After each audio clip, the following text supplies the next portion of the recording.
बिस्मिल्लाहिर्रहमानिर्रहीम। Open institute of calligraphy and fine arts Jhelum की जानिब से मैं नवीद अख्तर उपल। डियर स्टूडेंट्स, तमाम देखने वालों को मेरी तरफ से अस्सलाम वालेकुम।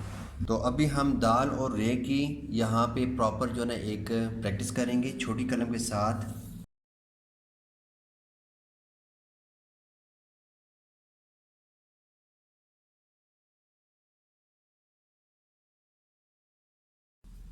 बड़ी रे यहाँ पे आई है, ऊपर से दाल बनाया हमने।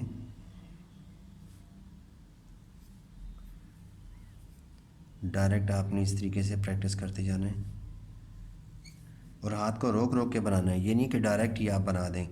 पहले एक हिस्सा बनाएं आराम से, ठीक है, और ज़हन बना के आपने इस तरीके से प्रैक्टिस करते जाना है। ये उसके बाद आपने यहाँ पे आप बड़ी रे बनाएंगे, बड़ी रे, ठीक है। अब बड़ी रे जो है दाल जो तिरछे कद से बनती है, तिरछे कद की दाल के बाद अगर रे आ जाए तो फिर आपने ये वाली बनानी है, ठीक है, बड़ी रे बनानी है। और अगर दाल आप ये लिख रहे हैं बिल्कुल सीधे कद वाली, तो फिर देखिएगा फिर आपने खड़ी रे जो है ना वो बनानी है। ये देखें यहाँ पे आपने फिर खड़ी रे को बनाएंगे।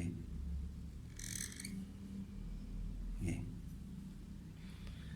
तो इस तरीके से आपने दो लाइनें लगा के तो प्रैक्टिस करते जाना है और कोशिश करेंगे पहले एक हरफ की ही प्रैक्टिस करें, उसके बाद फिर आगे दूसरे हरफ की, फिर तीसरे हरफ की, इस तरीके से। क्योंकि मैंने अभी आपको बताना है, मैं सिर्फ आपको लिख के बता रहा हूँ एक ही जगह पे कि इनको लिखना कैसे है और इसकी प्रैक्टिस कैसे करनी है, ठीक है। तो इसके ऊपर हम जाल बनाते हैं, जाल,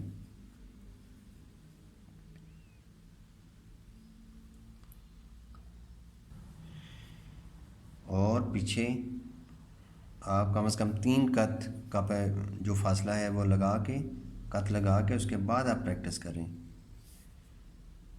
ऐसे।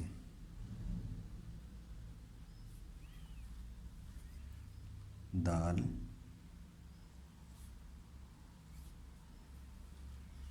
इसी तरह पड़ी रे,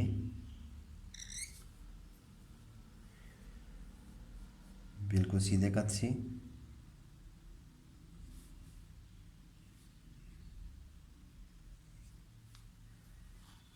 जाल। तो डियर स्टूडेंट्स, इंशाल्लाह नई वीडियो के साथ दोबारा हाज़िर होऊंगा।